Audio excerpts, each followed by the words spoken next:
The digital revolution took us all by surprise. When Steve Jobs introduced the world to the iPhone in 2007, he sold it pretty much as an iPod that could make phone calls. It was revolutionary at the time, but his vision for disruption was much more modest than what actually happened. Our technology was designed to help improve our lives and stay connected with people we care about. But now we can't sit down with those people without scrolling through Instagram.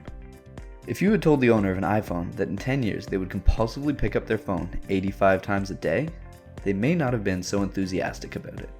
With Google being worth $800 billion compared to ExxonMobil's $370 billion, extracting eyeball minutes has become significantly more lucrative than extracting oil. This is to highlight there's a big market to making our apps as addictive as possible so that we put all of our attention on it. And we can't create the next Facebook if we spend all of our time on the current Facebook.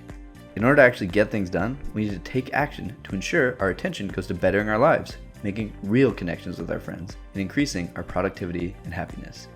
To do this, we need to control our technology instead of having it control us. We need to embrace digital minimalism. Digital minimalism can be defined as a philosophy of technology use in which you focus your online time on a small number of carefully selected and optimized activities that strongly support things you value, and then you happily miss out on everything else. To be a digital minimalist, we're simply becoming conscious of the apps we need and don't need, and controlling our usage so that we're no longer slaves. Here are a few practices to help you control your technology. Leave your phone at home. Practice going out for coffee or to the grocery store without your phone. Try going for longer and longer periods, and notice while you're out how often you have an urge to grab for it. Take long walks. Friedrich Nietzsche once said, "Only thoughts reached by walking have value."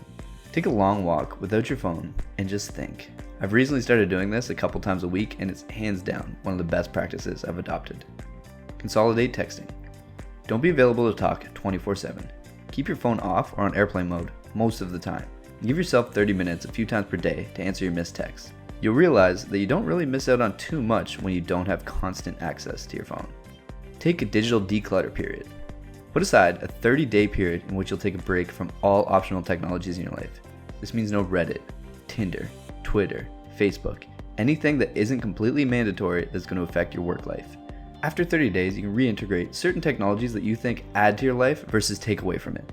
It's recommended that you do this at the beginning of your digital minimalist journeys so that when you're implementing how you're going to use your technology, you've already detoxed and you know what actually is valuable and what isn't.